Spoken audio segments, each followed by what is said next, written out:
good morning. Today we have discussed about question number 3rd of exercise 2.2 and the chapter is second polynomial. तो question number 3rd देखो, verify whether the following are zeros of the polynomial indicated against them. तो इस question में आपको करना क्या है, इस क्वेश्चन में ये पूछा गया है कि आपको वेरीफाई करना पड़ेगा, verify the following are zeros of the polynomial. ये जो x इक्वल टू -1/3 आपको दे रखा है, ये जो x की जो वैल्यू है वो आपको इस पॉलिनोमियल में आपको पुट करनी है और पुट करने के बाद आपको ये चेक करना है कि इसका जो आंसर है, मतलब जो पूरी जो पॉलिनोमियल है, पुट करने के बाद आपका जो रिजल्ट है वो जीरो आ रहा है या फिर नहीं आ रहा, मतलब ये पॉलिनोमियल आपकी जीरो हो रही है फिर नहीं हो रही, ये आपको चेक करना है. और मैंने पहले भी आपको बताया कि जीरोज का मतलब क्या होता है. जीरोज का मतलब वो होता है कि किसी भी अगर पॉलिनोमियल का अगर आपको जीरोज आपको फाइंड आउट करना है तो आपको करना क्या पड़ेगा कि आपको वो ये चेक करना पड़ेगा कि वो जो पॉलिनोमियल है x के कौन सी वैल्यू पे आपकी जीरो होती है. ठीक है, अगर जैसे x इक्वल टू -1/3 है, अगर इस वैल्यू को मैं इसमें पुट करता हूं, इस वैल्यू को अगर इसमें पुट करता हूं, अगर ये जो पॉलिनोमियल है पुट करने के बाद अगर जीरो हो जाती है तो हम कहेंगे कि ये जो x इक्वल टू -1/3 है वो इस पॉलिनोमियल का जीरोज है. ठीक है, तो हम पुट करते हैं इसमें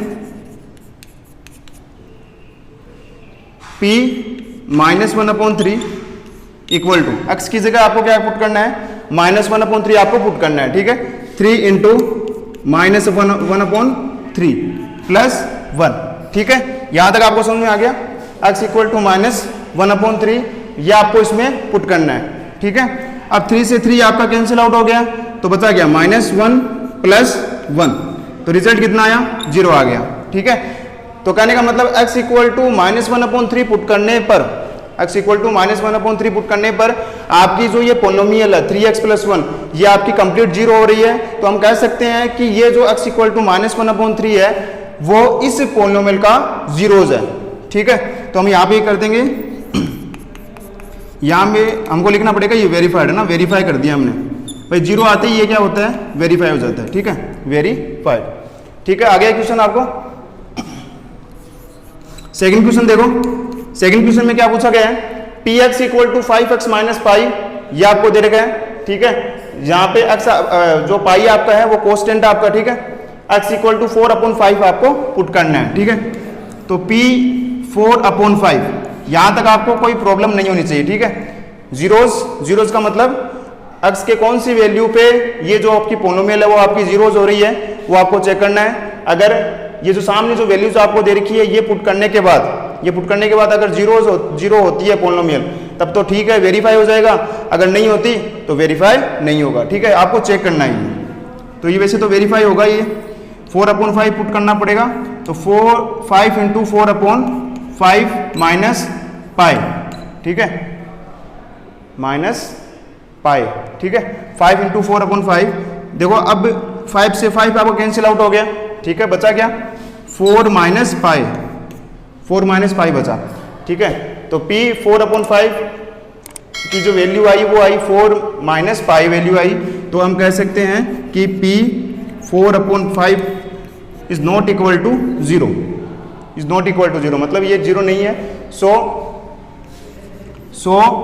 x equal to 4/5 is not zeros of that polynomial. zeros of polynomial कर दो.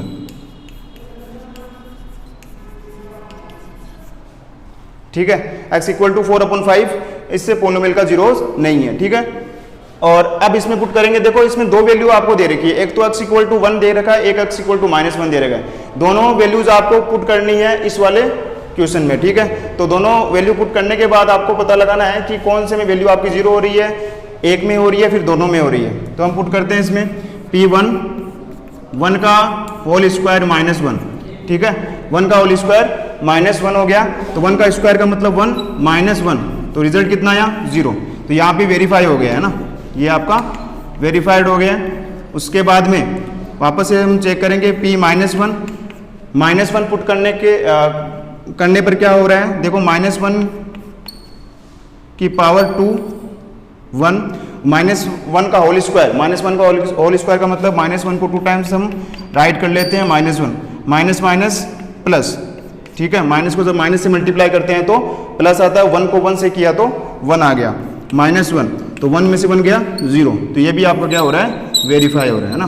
तो मतलब दोनों जो अक्ष की जो वैल्यू है, दोनों जो अक्ष की जो वैल्यूज है वो जीरोज है इस पोलिनोमियल का, ठीक है। जीरोज का मतलब रूट भी हम बोल सकते हैं कि ये x इक्वल टू 1 और x इक्वल टू -1 ये दोनों आपके रूट हैं इस पोलिनोमियल के।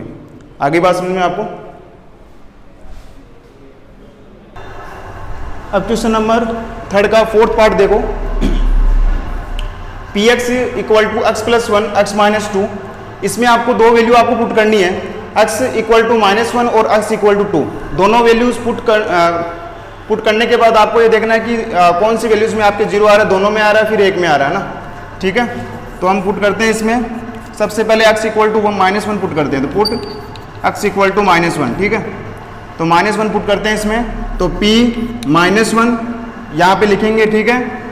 x की जगह -1 लिखना है +1 और यहाँ पे लिखना है -1 -2, ठीक है। ये +1 -1 ये आपका कैंसिल आउट होकर 0 हो गया, तो ये तो हो गया 0 इंटू -1 -2 -3 हो गया, ठीक है।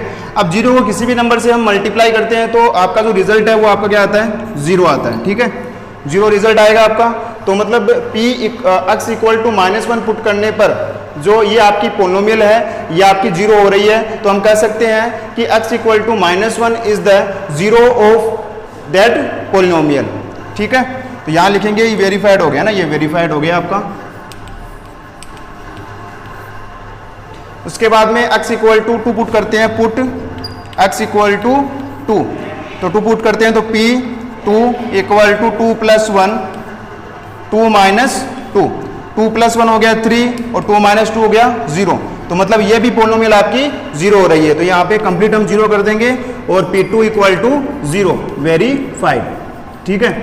इतना सा करेंगे बस हम। आगे बात समझ में आपको। इस वाले क्वेश्चन में देखो, 5th वाले क्वेश्चन में px इक्वल टू x² और x इक्वल टू 0, तो सॉल्यूशन करते हैं इसमें। x इक्वल टू 0 हमको पुट करना है, तो p 0 और 0 का होल स्क्वायर, ठीक है। अब 0 का होल स्क्वायर करेंगे तो वैल्यू कितनी आएगी, 0 आएगी, तो p 0 पे वैल्यू कितनी आ रही, 0, तो ये वेरीफाई आपका हो गया, ठीक है। सिंपल है, ठीक है। px equal to lm + m, देखो x इक्वल टू आपको क्या पुट करना है, -m/l आपको पुट करना है, ठीक है। तो हम करते हैं इसमें सॉल्यूशन, p m/l माइनस का m/l आपको पुट करना है x की जगह, ठीक है, क्योंकि आपका वेरिएबल आपका यही है, ठीक है, lx + m है, ठीक है, lx + m है ये, तो हम पुट करेंगे l इंटू x की जगह आपका आ गया m + l + m, ठीक है। आगे बात समझ में आपको। x की जगह मैंने पुट कर दिया -m/l पुट किया। अब हम देखते हैं कि इसमें क्या हो रहा है, l ऊपर भी है, l और नीचे भी है, ठीक है। अप एंड डाउन में आपका ये l आपका कैंसिल आउट हो जाएगा, तो रिजल्ट कितना आएगा, m -m + m, तो रिजल्ट आ गया आपका 0। तो p -m/l पुट करने पर जो रिजल्ट आपका 0 आ रहा है, तो यहाँ पे इसको कह देंगे वेरीफाइड, ठीक है। आगे बात आपको समझ में। अब क्वेश्चन नंबर देखो 7th, px equal to 3x² - 1, जहां पे आपको x इक्वल टू -1/√3 पुट करना है और 2/√3 दोनों पुट करने हैं आपको, ठीक है। तो हम पुट करते हैं इसमें, सबसे पहले हम पुट करेंगे, पुट x इक्वल टू -1/√3, ये वैल्यू हमको पुट करनी है इसमें, ठीक है। तो p -1/√3 इसमें पुट करते हैं, 3 इंटू 1 जो x है, x की जगह हम पुट करेंगे -1/√3 का होल स्क्वायर -1, ठीक है। 3 इंटू -1/√3 का होल स्क्वायर का मतलब हो गया कि इसको 2 टाइम्स राइट कर लो आप, ठीक है, ये सही रहेगा और कैलकुलेशन भी थोड़ी इजी हो जाएगी। -1 3 इंटू, अब देखो जो माइनस है, माइनस माइनस होता है प्लस आपका, तो प्लस हो गया, 1 को 1 से किया 1, और √3 को जब √3 से करते हैं तो आपका रिजल्ट कितना आता है, 3 आता है ना। जब √3 को जब √3 से मल्टीप्लाई करते हैं तो डिजिट आपकी आती है 3, ठीक है। अंडर रूट आपका हट जाता है और आपके जो अंडर रूट के अंदर जो डिजिट है वो आपकी आ जाती है, ठीक है। -1, 3 से 3 आपका कैंसिल आउट, 1 - 1 कितना हुआ, 0।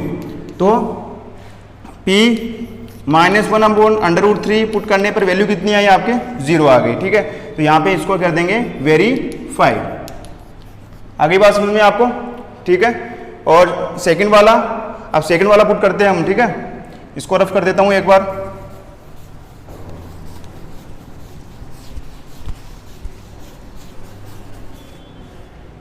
Put x equal to 2 upon √3, ये पुट करते हैं, ठीक है। Px 2 upon √3 equal to 3 into x square है, x की जगह कितना पुट करना है हमको, तो 2 अपॉन √3 हमको पुट करना है, ठीक है।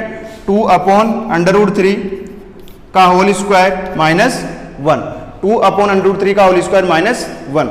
वापस से इसको 2 टाइम्स राइट कर लो, 2 अपॉन √3 इंटू 2 अपॉन √3। इस तरीके से करने से कैलकुलेशन आपकी इजी हो जाती है और गलत कभी नहीं होता, ठीक है। 3 इंटू 2 2 जा 4, √3 को जब √3 से मल्टीप्लाई करते हैं तो डिजिट कितनी आती है, 3 आती है, ठीक है। रिजल्ट आपका इधर आपका -1। 3 में से 3 को 3 से काट दिया, 4 - 1 कितना आया, 3 आ गया, ठीक है। तो ये आपका मतलब जीरोज ऑफ पोलिनोमियल नहीं है। 2 upon √3 is not equal to 0। So यहाँ लिखेंगे Px equal to 2 upon √3 is not zeros of polynomial, is zeros of polynomial। Check करना ना, चेक करना पड़ेगा हमको भाई। -1 अपॉन √3 पुट करने पर तो ये वैल्यूज आपकी 0 आ रही थी, ठीक है। और 2 अपॉन √3 पुट करने पर वैल्यू आपकी 0 नहीं आ रही। एक बार वापस से चेक कर लेते हैं। जैसे 2 अपॉन √3 है, 3 इंटू एक्स की जगह हमने कितना पुट किया, 2 अपॉन √3, 2 अपॉन √3 पुट कर दिया। इसका होल स्क्वायर था तो इसका होल स्क्वायर हमने कर दिया, माइनस था तो माइनस पुट कर दिया, 1 था 1 हमने लगा दिया। उसके बाद में यहाँ तक सही है। 3 इंटू 2 अपॉन √3 का होल स्क्वायर, इसको 2 टाइम्स हमको राइट करना था, 2 टाइम्स हमने राइट कर लिया, -1 लगा दिया, ठीक है। 3 इंटू, अब हम क्या करते हैं, इसके ब्रैकेट को हमको सोल्व करना है। तो 2 को 2 से किया तो 4 आया, √3 को √3 से किया तो 3 आया, ठीक है। जब अंडर वाले डिजिट को अंडर वाले डिजिट से मल्टीप्लाई करते हैं, डिजिट आपकी सेम होनी चाहिए, तो उसमें क्या होता है कि अंडर रूट तो आपका हट जाता है और डिजिट आपकी रह जाती है, ठीक है। अब 3 से 3 आपका कैंसिल आउट हो गया, बचा क्या 4। इधर आपका -1 चल ही रहा है, ठीक है। तो 4 में से 1 गया, 3 बचा। तो लेकिन आपका रिजल्ट कितना आना चाहिए था, 0 आना चाहिए था। लेकिन इस केस में रिजल्ट आपका 0 नहीं आ रहा है, तो हम कहेंगे कि so x equal to 2 upon √3 is not a zeros of polynomial, ठीक है। अब इसमें पुट करते हैं। इसमें पुट करने पर पता लगाएंगे कि क्या 0 हो रहा है या नहीं हो रहा है। तो पुट x इक्वल टू 1/2, तो 1/2 हम इसमें पुट करते हैं। 2 इंटू 1/2 प्लस 1, 2 इंटू 1/2 प्लस 1, 2 से 2 cancel out, 1 plus 1, 2 into 1/2 plus 1, तो 2 से 2 कैंसिल आउट हो गया, तो ये हो गया 1 प्लस 1 मतलब 2, तो ये भी नहीं है। तो P 1/2 is not equal to 0, है ना, not equal to 0। So x equal to 1/2 is not zeros of polynomial, ठीक है। आगे बात समझिए आपको। और एक बात और इसमें ना कि ये जो मैंने जो चैप्टर जो सेकंड स्टार्ट किया था ना, चैप्टर फर्स्ट मैंने स्टार्ट नहीं किया, चैप्टर मैंने सेकंड स्टार्ट किया है। तो आप जो वर्क करोगे अपनी नोटबुक में, फेयर नोटबुक में, वो चैप्टर सेकंड से ही स्टार्ट करोगे आप, ठीक है। चैप्टर सेकंड से स्टार्ट करोगे। चैप्टर सेकंड का मैंने अभी क्या क्या बता दिया है। सबसे पहले जो मेरा वीडियो आया था वो एक बेसिक ऑफ पोलिनोमियल आया था, मतलब उसमें कंप्लीट मैंने इस चैप्टर का कंप्लीट बेसिक मैंने आपको उसमें एक्सप्लेन किया है, ठीक है। उसके बाद में एक्सरसाइज के वीडियो आए थे, एक्सरसाइज 2.1 के वीडियो आए थे, ठीक है। अब एक्सरसाइज 2.2 के वीडियो आ रहे हैं। तो कल से 2.2 आपकी स्टार्ट हो चुकी है और यहाँ तक हम क्वेश्चन नंबर 3 तक हम पहुँच चुके हैं, ठीक है। तो आपको कुछ कंफ्यूजन ना हो तो मैं आपको पहले बता दूँ, चैप्टर सेकंड से मैंने स्टार्ट किया है, ठीक है। चैप्टर सेकंड से स्टार्ट किया, चैप्टर फर्स्ट से स्टार्ट नहीं किया है। तो आपको फेयर नोटबुक में जो वर्क करना है वो चैप्टर सेकंड से ही करना है, ठीक है। Okay, thank you.